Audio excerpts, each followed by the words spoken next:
الحمدللہ رب العالمین والصلاة والسلام علی سید الانبیاء والمرسلین اما بعد فاعوذ باللہ من الشیطان الرجیم بسم اللہ الرحمن الرحیم ان فی ذالک لآیات للمتوسمین کہ ان میں صاحب فراست لوگوں کے لیے نشانیاں ہیں۔ یہ سورہ حجر کی آیت نمبر 75 ہے۔ اللہ تعالیٰ ارشاد فرماتا ہے کہ اللہ تعالیٰ کی آیات میں، اس کی نشانیوں میں صاحب فراست لوگوں کے لیے نشانیاں ہیں، علامتیں ہیں۔ آج کا موضوع جیسا کہ آیت فراست کی بنیاد پہ پڑھی گئی ہے، اس میں فراست کا ذکر ہوگا کہ فراست کیا ہے، فراست کسے کہتے ہیں۔ فراست ہوشیاری، زیر کی بات کو جلد سمجھ لینا، صلاحیت، تیز فہمی، ذہانت، یعنی کسی شخص کی صورت دیکھ کر سیرت معلوم کر لینا اور سیرت معلوم کر لینے کی صلاحیت، ذہانت کی تیزی، یہ عام فہم معنی ہے۔ فراست علم کے 5 غیر مادی ذرائع میں سے ایک ذریعہ ہے جو حواس خمسہ کے بغیر حاصل ہوتا ہے۔ پہلا درجہ فراست، دوسرا درجہ حدس، تیسرا درجہ کشف، چوتھا درجہ الہام اور 5واں درجہ وحی کا ہے۔ یہ اصل میں نور ہے جسے بصیرت قلبی، فراست قلبی، نور معرفت، نور ایمان، شرع صدر، قوت یقین، نور نسبت، نور نبوت، ولایت، اور وہ نور جس کی آپ صلی اللہ علیہ وسلم ہر روز دعا مانگتے تھے کہ میرے جسم کو، گوشت کو، ہڈی کو، بال کو نور کر دے۔ اور امام کشیری رحمۃ اللہ علیہ سے مروی ہے کہ فراست ایک خیال ہے، وہ ایسا خیال ہے کہ جو دل پر طاری ہوتا ہے اور ہر متضاد خیال کو نکال دیتا ہے۔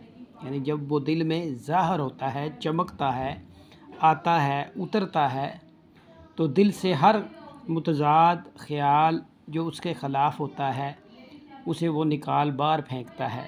دل پر اسی کا حکم ہوتا ہے۔ فراست کے مقابلے میں نفس کوئی خیال و شہبات تجوید نہیں کر سکتا، وہ اٹل ہوتا ہے۔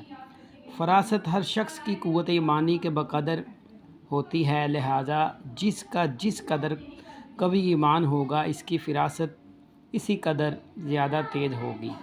پہلا خیال جس میں کوئی تعارض نہ پایا جائے فراست کہلاتا ہے۔ حضرت واسطی رحمۃ اللہ علیہ سے مروی ہے کہ فراست وہ اٹھنے ہوئے انوار ہیں جو دلوں میں چمکتے ہیں۔ اور اللہ تعالیٰ فرماتا ہے قرآن پاک میں سورہ یوسف کی آیت نمبر 108 میں قُلْ هَٰذِهِ سَبِیلِی أَدْعُو إِلَى اللَّهِ عَلَىٰ بَصِیرَةٍ أَنَا وَمَنِ اتَّبَعَنِی کہ اے نبی کہہ دیجئے هَٰذِهِ سَبِیلِی کہ یہ ہے میرا رستہ، کہ میں اللہ کی طرف بلاتا ہوں روشن بصیرت پر، اور میرے جو اتباع کرتے ہیں وہ بھی روشن بصیرت کے مالک ہیں۔ کہ یہ فراست، یہ بصیرت یعنی دلوں کی روشنی، دلوں کی نورانیت، زندہ دلی، یہ خالی میرا وصف نہیں ہے۔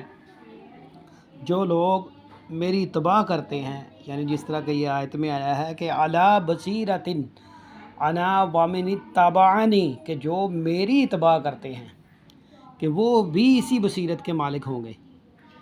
جس طرح کہ آپ نے فرمایا کہ جو اللہ تعالیٰ نے مجھ میں ڈالا وہ میں نے حضرت ابو بکر صدیق میں ڈال دیا، یعنی ان کے قلب میں ڈال دیا۔ اور حضرت ابو سعید خدری رضی اللہ تعالیٰ عنہ سے روایت ہے کہ آپ فرماتے ہیں کہ فراست المؤمن فإنه ينظر بنور اللہ کہ حضور صلی اللہ علیہ وسلم نے فرمایا کہ مومن کی فراست سے ڈرو کہ وہ اللہ کے نور سے دیکھتا ہے۔ اور جیسا کہ پہلے آیت میں عرض کیا گیا ہے کہ متوسمین کے کئی معنی ہیں، بعض نے غور و فکر اور بعض نے المتفرسین نور فراست رکھنے والے مراد لیا ہے۔ علامہ سیوطی نے اس آیت کو فراست کی بنیاد کہا ہے۔ فراست یہ ہے کہ کوئی بات اللہ تعالیٰ اپنے اولیاء کے دلوں میں ڈال دیتا ہے جس سے انہیں دوسروں کے احوال کی خبر ہو جاتی ہے۔ اسے کرامت کہتے ہیں۔ اسے صوفیہ الہام سے تعبیر کرتے ہیں۔ گویا کہ ایک قلبی نور ہے جو فراست پیدا کرتا ہے اس کی ضد عمیون یعنی اندھا پن ہے۔ فراست صادقہ سچ اور جھوٹ، حق اور باطل کے درمیان فرق اور پہچان کرنے کی صلاحیت ہے۔ اس کا حصول تگ و دو یا جد و جہد سے نہیں، یہ تو عطا ہے۔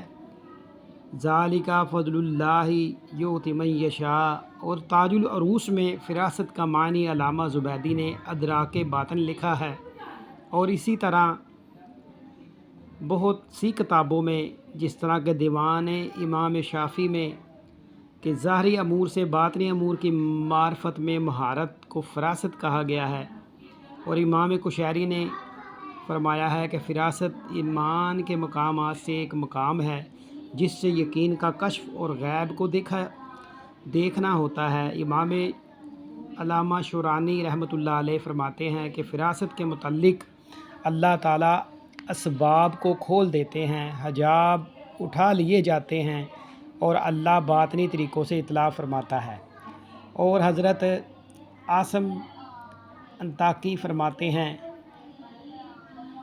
کہ جب تم اہل صدق میں بیٹھو تو صدق سے بیٹھا کرو، کیونکہ وہ دلوں کے جاسوس ہوتے ہیں جو تمہارے دلوں میں داخل ہو کر وہاں سے وہ کچھ نکال لیتے ہیں جنہیں تم محسوس بھی نہیں کر سکتے۔ اسی طرح ملا علی قاری نے مرقات المفاتح میں شرح مشکات المصابیح میں ہے کہ فرماتے ہیں کہ والفراست علم ینکشف من الغیب، کہ فراست وہ علم ہے جس میں علامات و احوال کے ذریعے امور غیبیہ منکشف ہوتے ہیں۔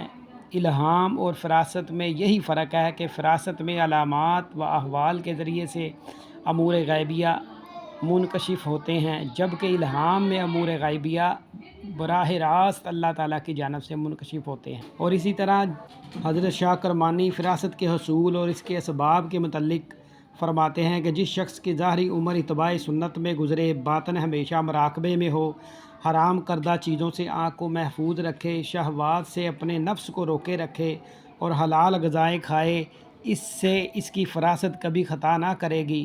اور صحابہ کرام رضی اللہ تعالیٰ عنہم کی زندگیاں ایسے اعمال کا پتہ دیتی ہیں کہ یہ نور وافر طریقے سے انہیں میسر تھا۔ مثلاً کہ حضرت انس رضی اللہ تعالیٰ عنہ حضرت عثمان کی خدمت میں اس حالت میں حاضر ہوئے کہ راستے میں کسی عورت پر نظر پڑ گئی تھی، تو حضرت عثمان نے دیکھتے ہی فرمایا کہ بعض لوگ میرے پاس آتے ہیں، ان کی آنکھوں میں زنا کا اثر ہوتا ہے۔ حضرت انس فرماتے ہیں آپ فوراً بول اٹھے، کیا رسول اللہ صلی اللہ علیہ وسلم کے بعد اب بھی وحی آتی ہے؟ تو آپ نے فرمایا نہیں۔ کیا تم نے سنا نہیں کہ حضور نے فرمایا کہ مومن کی فراست سے بچو کہ وہ اللہ کے نور سے دیکھتا ہے۔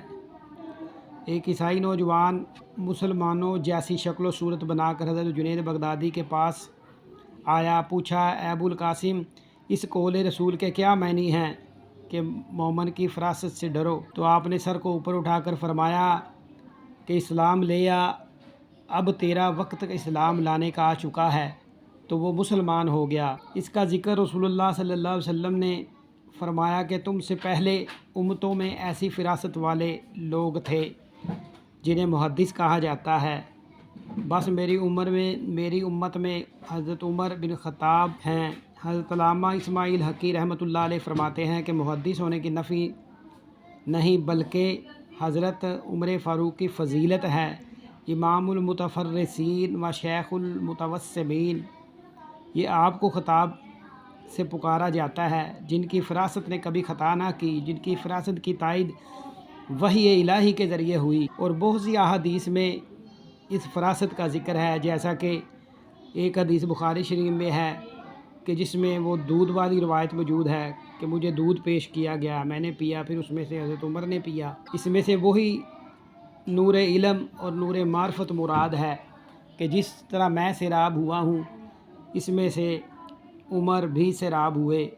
اور علامہ ابن تیمیہ فراست کے معاملے میں حضرت عمر فاروق کو اعظم الناس الفراسہ کہتے ہیں۔ اور امام کشیری فرماتے ہیں مومن نور فراست سے دیکھتا ہے اور عارف تحقیق کی آنکھ سے دیکھتا ہے، نبی اللہ سے دیکھتا ہے، اس پر کوئی شے پوشیدہ نہیں رہتی۔ اور لہذا اور بھی بہت سے عارفوں کے اور صوفیہ کے اقوال موجود ہیں جن کا حوالہ نیچے دیا جائے گا۔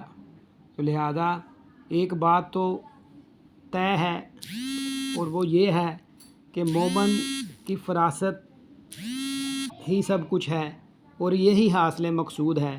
اگر فراست، یقین اور معرفت میں اضافہ نہیں ہو رہا تو ضرور بضرور ہمیں کسی شیخ کامل کی ضرورت ہے، اور ہم ان کے وسیلے سے یہ فراست اور یہ نور باطنی حاصل کریں۔ اللہ تعالی ہمیں عمل کی توفیق عطا فرمائے۔